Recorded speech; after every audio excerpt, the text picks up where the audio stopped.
rhomboids and teres combo. So I'm going to have you bend your knees for me. Put your feet flat. There you go. And for this one, unfortunately, they can't have a pillow. Right? Sorry. I got you to be comfortable for just a little bit. I'm going to sneak this in here. We're going to pretend you're comfortable.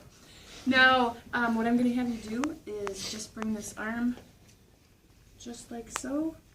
And then what I'm going to measure is the distance from, I don't care which, the lateral epicondyle or the olecranon to the table. Now, you have her knees bent. We're watching her back. So let's have you come back. Okay, good. You didn't cheat. So if someone arches their back, then they've gone too far, and you would stop them. But this is a tape measure method, and you're simply measuring the distance from the elbow to the table. I don't care if you use the olecranon or the lateral epicondyle. Just document which one you used. Okay? See how much easier muscle length testing is? It's crazy. All right, so that's latissimus dorsi. The next we're going to do is the general pect length. So now I'm just going to ask you to put your hands behind your head. Yeah, this is the test. Okay? So now you're measuring the distance, again, either from the lateral epicondyle or the olecranon to the table. Okay? So now we're going to get fancy. So maybe bring here, I'm being sarcastic. We're going to measure the two different portions of the pect. So what are the two parts of the pect? Yeah, true. The two parts of pect major. Sternal and clavicular. Sternal and clavicular. So if we were going to look at the clavicular fibers, okay, they're running roughly horizontal, right? Mostly. So if we wanted to measure the length of those fibers, we want to put her arm straight out. We're going to lay it flat, and guess what? We're going to measure the distance from her elbow to the table. Okay? So that's the clavicular portion of pect major. Typically what you'll do is you'll do general pect major. If someone has a limitation, you would then go and measure the two specific parts. The sternal fibers are oriented more this way, right? So guess what? You put the arm there, and you measure the distance from the elbow to the table.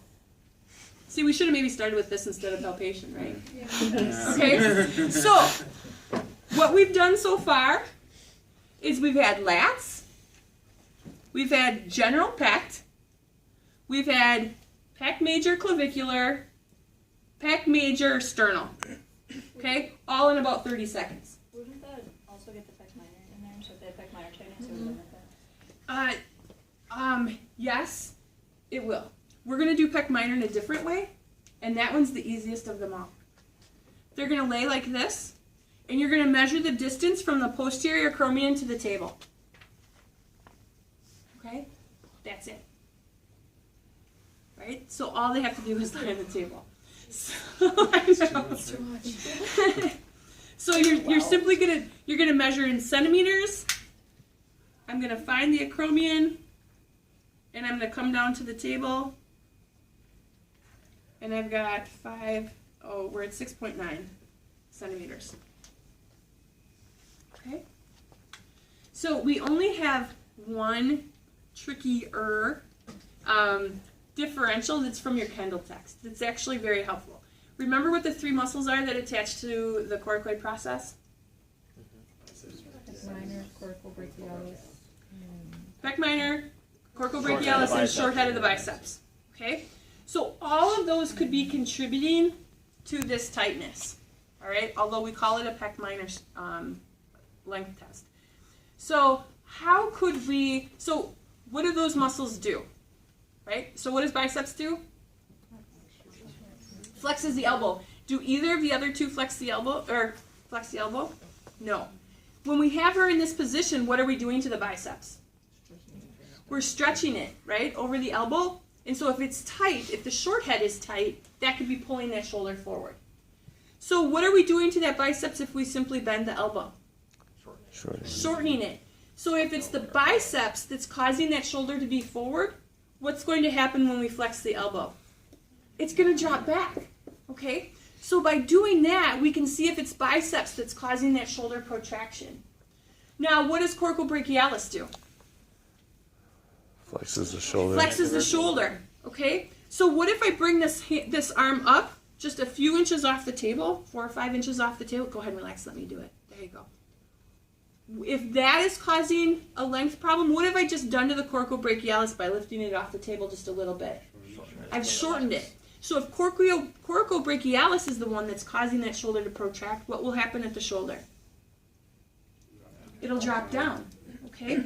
Now, if it hasn't dropped down with those two steps, what is it that's leading to that protraction of the shoulder? Pec minor, okay? So simply by first bending up the elbow, then bringing up the elbow. Now again, if I bring it up here, the shoulder's going to drop. So you really only want to pick it up a few inches off the table, okay? But doing that small differential will tell you what's causing that pec tightness. And I can tell you plenty of you are going to have pec minor tightness because what you do for a living is this, okay? So you're going to want to look for that, all right? That's all the length tests for the shoulder. I know. That'd be like muscle length test in 30 seconds. So, as a refresher, we started with lats, distance from elbow to table. General pec, distance from elbow to table. Pec major, clavicular portion, elbow to table. Now, she's flat on the table. I would call that 0 and not measure it. Okay? Pec major, sternal version, we're at 135, measuring elbow to table. Pec minor, we're in this position, we're measuring posterior acromion to table. To do the differential, first, now if someone is on the table and they're flat, you wouldn't then go ahead and do the differential test, right? So then the differential is going to be bending the elbow, nothing has changed, lifting it up slightly, nothing has changed. Okay? All right, go to it. Be well and prosper.